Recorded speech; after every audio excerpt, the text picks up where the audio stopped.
대한민국 근현대사를 성경적 세계관으로 알리고 전하는 대한역사문화원의 한국 근현대사 바로 알기 특강입니다. 자유를 위해 부름받은 사람 첫 번째 이야기.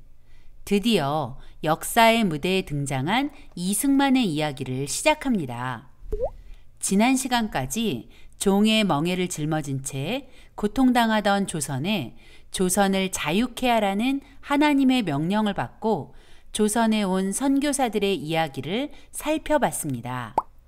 오늘부터는 선교사들로부터 자유의 불씨를 선물 받은 조선이 어떻게 그 불씨를 큰 불로 만들어가는지 그 위대한 여정을 따라가 보겠습니다.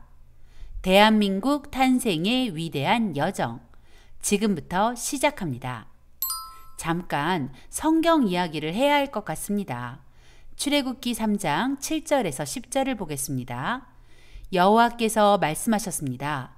내가 진실로 이집트에 있는 내 백성들의 고통을 보았으며 그들이 감독관들 때문에 울부짖는 소리도 들었다. 나는 그들의 고통을 잘 알고 있다. 그래서 내가 내려온 것이다. 내가 그들을 이집트 사람들의 손에서 구해내고 그 땅에서 그들을 이끌어내어 아름답고 넓은 땅, 젖과 꿀이 흐르는 땅, 곧 가나안 족속과 헷 족속과 아모리 족속과 브리스 족속과 히위 족속과 여부스 족속의 땅으로 인도할 것이다. 이제 이스라엘 백성들의 울부짖는 소리가 내게 들렸고 이집트 사람들이 그들을 억압한 것을 내가 보았다. 그러니 이제 너는 가거라. 내가 너를 바로에게로 보내 너로 하여금 내 백성 이스라엘 자손을 이집트에서 이끌어내게 할 것이다. 지금 읽은 출애굽기의 내용은 하나님께서 이스라엘 백성을 애굽에서 구원하시기 위해 모세를 부르시는 장면입니다. 기독교인이 아니더라도 모세라는 이름은 한 번쯤은 들어보셨을 것 같네요. 모세는 하나님의 명령대로 이스라엘 백성을 이집트로부터 이끌어내어 홍해를 건너 광야를 지나 약속의 땅 가나안이 보이는 모압 평지까지 인도했습니다. 그 여정은 약 40년이나 걸렸죠. 40년 동안 하나님이 세운 지도자 모세는 이스라엘 백성이 하나님이 약속하신 땅 가나안에 무사히 들어갈 수 있도록 인도한 최고의 인도자였습니다. 우리나라에도 모세와 꼭 닮은 사람이 있다는 걸 아시나요? 우리 민족을 조선이라는 암흑의 땅에서 대한민국이라는 약속의 땅으로 인도한 그 인도자. 이 사진 오른쪽에 서 있는 사람이 바로 그 사람입니다. 이 사람은 누구일까요? 이 사람은 세종대왕의 형 양녕대군의 16대 손입니다. 1875년 3월 26일 황해도 평산에서 태어났고 신동 천재였습니다. 6살에 천자문을 다 외우고 13살부터 과거에 응시했다고 합니다. 이 사람에게는 최초라는 수식어가 아주 많이 따라다닙니다.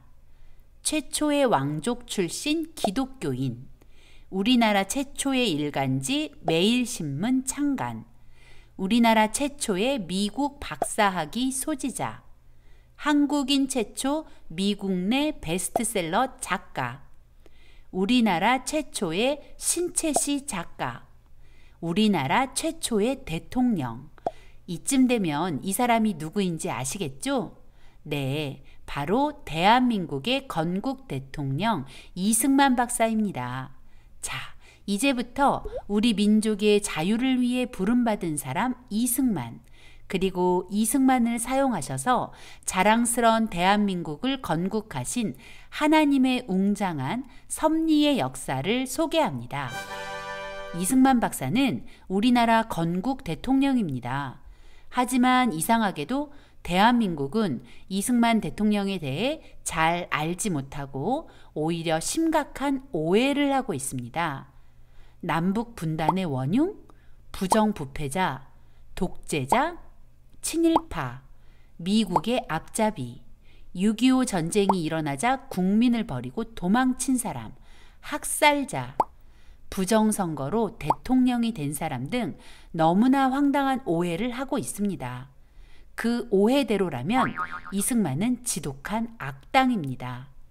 그러나 이승만 대통령에 대한 이런 황당한 말들은 결코 사실이 아닙니다.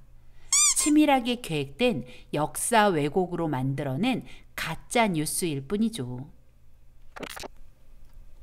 왜 역사를 왜곡하면서까지 이승만 대통령을 악인으로 만든 걸까요? 그 이유는 대한민국의 정체성을 부정하기 위해서입니다. 즉, 대한민국 자유민주주의 체제를 허물고 공산주의 나라를 세우려는 것이죠. 그래서 공산주의 나라를 꿈꾸던 사람들은 오랫동안 그 목적을 이루기 위해 역사를 왜곡하면서 공을 들였고, 그 결과 지금의 대한민국은 그들의 뜻대로 흘러가고 있는 중입니다. 그래서 우리들은 당연히 알아야 할 건국 대통령을 모릅니다. 또 건국 대통령을 오해하고 비난만 합니다. 더구나 건국 대통령이 공들여 이룩한 대한민국의 자유민주주의 체제를 부정하는 지경까지 이르렀습니다. 이승만 대통령에 대한 오해 때문에 이승만 대통령이 눈물로 이루어낸 모든 것을 부정하는 지경까지 이른 것이죠. 이제라도 우리는 이승만 대통령의 흔적을 따라가면서 그가 무엇을 어떻게 왜 그렇게 했는지 진실과 대면해야 합니다. 그것이 무너진 대한민국의 정체성을 회복하는 시작이기 때문입니다. 오늘은 먼저 대한민국 건국의 지도자 이승만 박사의 성장 배경과 배제학당을 통해 자유민주주의라는 혁명적 사상을 깨닫고 조선을 구해야겠다는 강한 열정이 불타오르던 청년 이승만을 만나보겠습니다. 이승만은 양녕대군의 16대 손인 왕족입니다. 양녕대군이 세종대왕의 큰 형님인 건 알고 계시죠? 그는 1875년 3월 26일 황해도 평산에서 태어났습니다. 황해도 평산에서 태어났다는 것은 왕족이기는 하지만 아무 힘도 없는 집안이었다는 것을 알려주는 단서입니다. 그 당시 조선 서북 지역에 살던 사람들은 양반이라 해도 권력이 없고 삶의 형편도 좋지 않았습니다. 다른 지역 사람들로부터 무시당하는 신세였죠. 한마디로 인싸가 아니라 아싸였습니다. 이승만은 조선의 사대부들이 다 그렇듯 철저한 유교 사상을 교육받고 자랐습니다. 뿐만 아니라 불교를 통해 만사 형통을 기대하기도 했습니다. 즉, 이승만은 유교와 불교 세계관으로 세상을 바라보던 사람이었다는 것이죠. 그는 13살부터 나이를 속여 과거에 응시할 만큼 명석했고 뛰어난 인재였습니다. 그런 그의 꿈이 무엇이었을까요? 장차 과거의 급제에서 왕을 위해 목숨도 기꺼이 바치는 충신이 되는 것이었습니다. 단종을 위해 목숨을 바친 사육신, 성산문 같은 충신이 되는 것이 이승만의 꿈이었죠. 충신이 되려면 출사를 해야 하고 출사를 하려면 반드시 과거에 합격해야 합니다. 워낙 뛰어난 사람이었으니 장원급제는 당연했죠. 그러나 19살이 될 때까지 계속해서 과거에 도전했지만 번번이 실패를 맛보아야 했습니다. 이유는 이미 합격자가 정해져 있었기 때문이죠. 당시 조선 조정은 썩을 대로 썩어 있어서 돈으로 당락이 결정되었죠. 그리고 이런 일을 주도한 사람이 다름 아닌 조선의 왕, 고종과 왕비 민비였다고 합니다. 사치로 바닥낸 내탕고를 채우기 위해 고종은 아주 열심히 관직을 팔고 과거 합격증을 판 것입니다. 그 여파로 이승만은 번번이 낙방이라는 쓴 잔을 마셔야 했던 것이죠. 설상가상으로 이승만에게 더 불행한 소식이 들려왔습니다. 바로 과거제도 폐지. 이승만이 19이 되던 1894년 가보개혁이 시행되었고 과거제도가 완전히 폐지되면서 이승만의 꿈도 산산조각나 버렸죠. 과거제도 폐지는 사실 이승만을 위한 하나님의 서프라이즈 선물이었다는 걸 그땐 몰랐죠. 미래가 어두워진 이승만에게 친형제처럼 지내던 신흥우, 신긍우 형제가 배제학당 입학을 제안합니다. 신긍우의 손에 이끌려 배제학당에 발을 들인 그날, 이승만은 배제학당 입학을 결심하게 됩니다. 배제학당의 신문물은 이승만에게 적지 않은 충격을 주었고 그의 호기심을 자극하기에 충분했기 때문이죠. 그날의 그 결정이 이승만 자신과 민족의 미래를 바꾸어 놓는 전환점이 될 것이라는 걸 이승만은 알았을까요? 1895년 4월 2일 이승만은 그의 나이 20살에 분명한 목적을 가지고 배제학당에 입학했습니다. 그 목적은 영어를 배워 새로운 삶의 길을 찾는 것, 그리고 신기한 서양 학문 탐구였습니다. 그는 배제학당에서 아펜젤러 선교사의 설교를 듣게 되었습니다. 유교적 세계관에서 자란 이승만에게 아펜젤러 선교사의 설교는 괴상망측하게 들렸습니다. 설교의 핵심은 예수님의 죽음으로 우리가 구원받는다는 것이었죠. 놀라운 일들을 한다는 사람들이 왜 저렇게 바보 같은 생각을 할 수 있지? 어떻게 이런 터무니없는 교리를 믿는다는 말인가? 위대한 부처님을 알고 공자의 지혜를 아는 유식한 학자는 저런 교리를 믿을 수 없다. 유교를 신봉하는 자신이 현명하고 똑똑하다는 확신에 차 있었습니다. 아들이 배제학당에서 공부한다는 사실을 알게 된 이승만의 어머니는 서양 귀신 믿는 그런 학당에 들어가면 어떻게 하냐며 이승만을 걱정했다고 합니다. 그때도 이승만은 자신만만하게 저는 그들이 하는 말을 믿기에는 너무 총명해요 라고 답하며 절대 예수를 믿는 일은 없을 것이라고 어머니를 안심시켰습니다. 그러나 이승만은 결국 그 이상하다던 예수님만이 자신과 나라를 구원할 유일한 분임을 고백하게 되죠. 이승만은 아펜젤러 선교사의 설교를 잘 들으려 하지 않았습니다. 그가 설교를 듣는 이유는 선교사의 말실수를 잡아내거나 허점을 찾아내서 공격할 목적이었죠. 물론 나는 주의 깊게 들으려고 하지도 않았지만 들은 게 있다면 비판하기 위해서거나 반박하기 위해서였다라고 자신의 비망록에 고백하고 있습니다. 이승만은 배제학당에서 무엇을 배웠을까요? 그는 영어를 배울 목적으로 배제학당에 입학했다고 했었죠. 이승만의 영어 습득은 놀라울 정도로 빨랐습니다.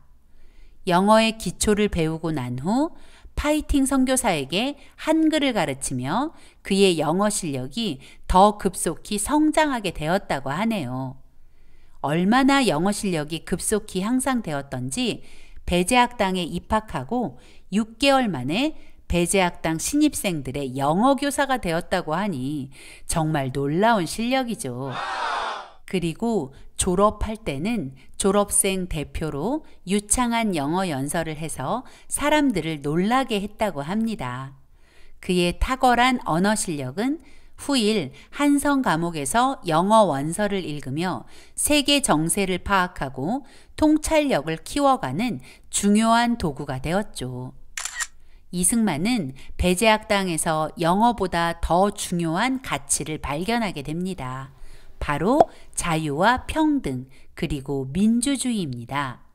그는 민주주의가 조선을 살릴 가치라고 확신하게 되었죠. 배제학당의 선교사들은 모두 미국 선교사들이었습니다. 이승만은 그중 벙커, 올링거, 헐버트 선교사 등과 많은 시간을 보냈다고 합니다. 선교사들이 들려주는 미국의 민주주의는 이승만의 마음을 사로잡기에 충분했습니다. 특히 종이에 기표하여 나라의 대표를 선출하는 선거는 이승만의 마음에 큰 충격과 함께 조선을 바꾸고 싶다는 꿈을 꾸게 했죠. 이승만은 선교사들과 깊이 교제하면 할수록 조선의 모든 사람은 평등한 기회와 권리를 가져야 한다는 신념이 더욱더 분명해졌습니다. 이승만이 배제학당에 입학했던 그 해, 갑신정변으로 인해 미국으로 떠났던 서재필 선생이 배제학당의 교사로 합류했습니다. 이승만은 서재필과 교제하면서 조선을 살릴 유일한 방법이 자유와 평등을 기초로 한 자유민주주의라는 것을 더욱더 확신하게 되었습니다. 이승만은 내가 배제학당에 가기로 한 것은 영어를 배우려는 큰 야심 때문이었고, 그래서 나는 영어를 열심히 공부했다. 그러나 나는 영어보다 더 귀중한 것을 배웠는데 그것은 정치적 자유이다 라고 고백했죠. 이승만은 이 중요한 가치를 마음에 품은 그날부터 조선의 민주주의가 실현되기를 기대하며 자신의 모든 것을 쏟아부어 달리기 시작했습니다. 이제 내가 이 나라를 위해 무엇이든 해봐야겠다. 이승만의 마음에는 자신이 조선을 구해야겠다는 강한 열정이 불타오르고 있었습니다. 이승만은 신문을 통해 조선 사람의 마음을 움직이려 했습니다. 협성회보의 주필로 활동하면서 조선 조정을 신랄하게 비난하기도 했습니다. 그 비난은 진실이었고 이승만의 글은 날카로웠습니다. 따라서 고종과 조선 조정의 심기를 아주 불편하게 만들었죠. 아펜젤러 선교사는 이승만을 보호하기 위해 협성회보에 글을 실기 전 자신에게 검열을 받도록 했습니다. 그러나 아펜젤러 선교사의 말을 받아들이기 힘들었던 이승만은 스스로 신문을 만들어야겠다고 결심하고는 매일신문을 창간합니다. 매일신문은 우리나라 최초의 민간신문으로 우리나라 신문 역사에 아주 중요한 자리를 차지하고 있습니다. 또 제국신문과 독립신문에서 주필로 활동하며 무능한 조정을 비판하고 조선 사람들의 인식을 바꾸려 노력했습니다. 그리고 독립협회를 조직하고 만민공동회라는 대중집회를 열어 사람들 앞에서 직접 연설하면서 지금 조선의 현실과 이 혼란한 상황을 극복할 방법은 오직 민주주의라는 새 가치를 받아들이는 것뿐이라며 조선 사람들을 설득했습니다. 우리는 지금 위기 가운데 있습니다. 여러 강대국이 조선을 둘러싸고 서로 조선을 집어삼키려 하는데 우리가 힘을 내서 외국의 힘을 물리치고 우리 스스로 조선을 다스릴 힘을 기릅시다 라고 말이죠. 1898년 3월 10일에 열린 만민공동회에서는 러시아 저령도 조차 반대 연설을 통해 세계 열강이 우리를 집어삼키려는 것을 보고만 있지 말고 힘을 모으라고 호소하기도 했습니다.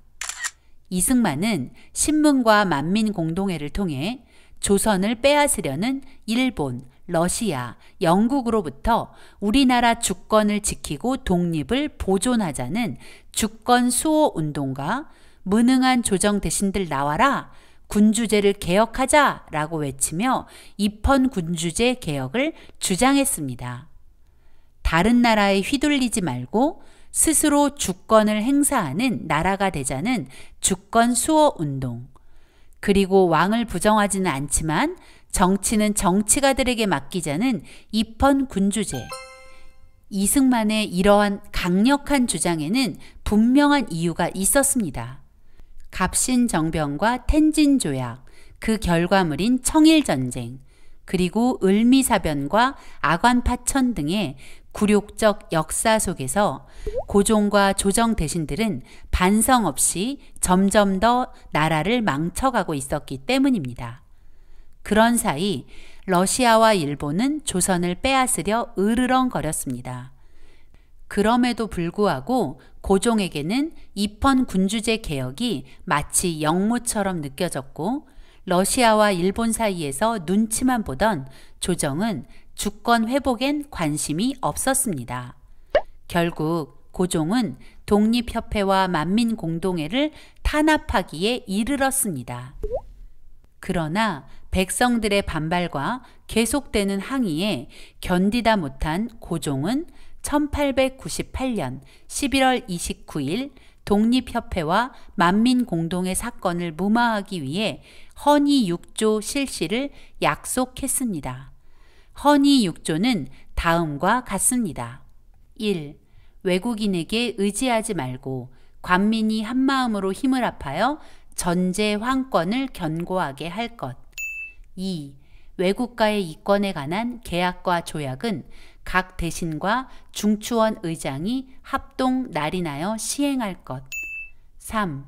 국가 재정은 탁지부에서 전관하고 예산과 결산을 국민에게 공표할 것. 4. 중대 범죄를 공판하되 피고의 인권을 존중할 것. 5. 책임관을 임명할 때에는 정부의 그 뜻을 물어서 중의에 따를 것. 6. 정해진 규정을 실천할 것. 그리고 이승만, 남궁옥 등 50여 명을 종구품 중추원 의관으로 임명했지만 결국 고종은 헌의 6조의 약속도 지키지 않았고 12월 23일 만민공동회를 해체하라 명령했고 이승만과 그의 동지들을 체포하라는 명령까지 내렸죠. 이승만이 체포된 배경에는 조정 대신들, 특히 친러파의 강력한 요구가 있었고 고종의 마음도 동일했습니다. 조선왕조실록에 이와 관련된 기록이 있습니다. 1899년 1월 2일자 상소의 내용입니다. 우남을 역적으로 다스려야 합니다. 결국 이승만은 1899년 1월 9일 24이 되던 해에 한성 감옥에 투옥되었습니다. 이승만의 죄목은 고종 폐위 모의와 공화제 실시 음모 가담이었습니다. 오늘 내용을 정리해 보겠습니다. 유교와 불교 세계관에서 자란 이승만. 조정에 출사하여 왕에게 충성을 다하는 충신이 되는 것이 꿈이었던 그는 배제학당에서 자유와 평등, 자유민주주의를 알게 되었고 자유민주주의가 조선에서 실현되기를 꿈꾸었습니다. 그는 신문과 만민공동회를 통해 조선 백성을 깨워 조선을 개혁하려 했지만 한성 감옥에 투옥되며 이 일이 자신의 신념만으로는 불가능하다는 것을 깨닫게 되었습니다.